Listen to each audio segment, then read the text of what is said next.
Hey, what's up guys, and welcome back to Lazy Couch Thoughts. Today, we're going to talk about Joe Burrow. If you're an LSU fan, I just have one thing to say. Get into the car, we're all going to pick up Joe Burrow. We have to save this man. My dude is throwing for 400 yards and 4 touchdowns, and the Bengals are still finding a way to lose. As if that's not enough, he did that without Joe Mixon, and he did that without 4 of his 5 starting offensive linemen. And his 5 starting offensive linemen already weren't that great, so imagine the 4 backups.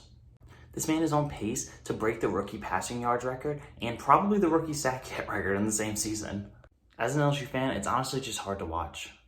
I'm pretty tired of watching this man run around for his life or throwing a pass directly to AJ Green and it hits him in both the hands when he drops it. Joe Burrow is somebody that threw for 60 touchdown passes in his final 15 career college games and broke pretty much every college football record that a quarterback could possibly break. He led the greatest team in college football history to a perfect 15-0 season, and now he has to deal with this. At this point, I really need Joe Burrow to just opt out for COVID reasons because I really don't feel like watching this man's career get ruined whenever they just refuse to block for him. I have seen more and more positives lately. As for one, Zach Taylor, his head coach, is becoming a lot more comfortable with letting Joe take over the game, and they're not forcing the running game as much. In turn, this actually makes the running game a lot more efficient because they're not forcing it as much, but instead they're choosing their spots and when to run. Now, obviously, I think Joe Burrow has a lot of weapons. He has Joe Mixon, he has Gio Bernard, he has AJ Green, which, he's still a decent receiver. He has Tyler Boyd, he has T. Higgins, who's looked great this year, and he's had a couple big body tight ends. But man, that defense could not stop a runny nose at this point. And back to the offensive line, we always joke about an offensive line being a revolving door because they just let people in as often as they want. But this one's actually a revolving door because they can't ever have their 5 starters healthy at the same time. It's just a revolving influx of different people playing the same position that's supposed to be protecting Joe.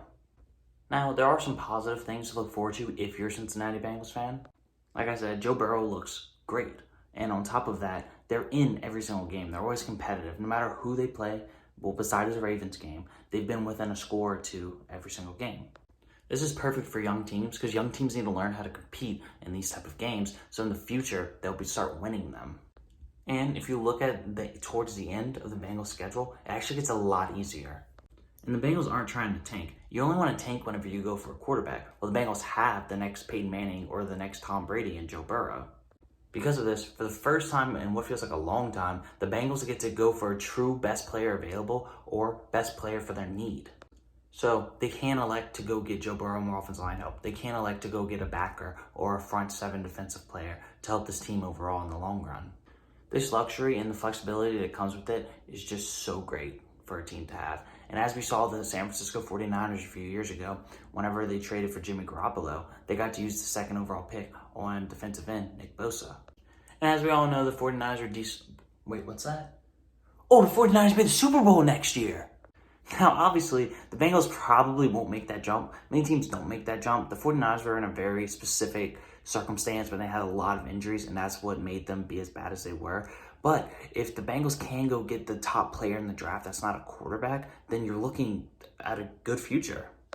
And with the top 5 pick in this year's draft, the Bengals will have a lot of flexibility because of top quarterbacks, Trevor Lawrence, Justin Fields, and Trey Lance. They could either, as the top 5 pick, take the best non-quarterback available by taking either the best offensive or the best defensive player in the draft, or they can actually trade down for a team that's desperate for a quarterback and accumulate more assets in the long run.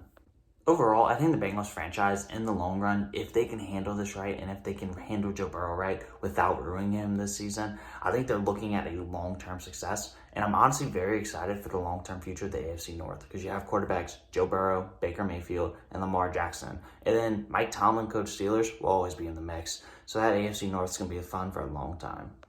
Cincinnati, please protect Joe Burrow. From everyone here in South Louisiana, we beg you to please protect our golden child from Ohio. And Joey B, keep it up, my man. Keep making all the Cajuns down here proud. And know that you can live as a king here for life. And that's today's Lazy Couch Thought. Please like and subscribe for more content just like this. See you guys tomorrow. Peace.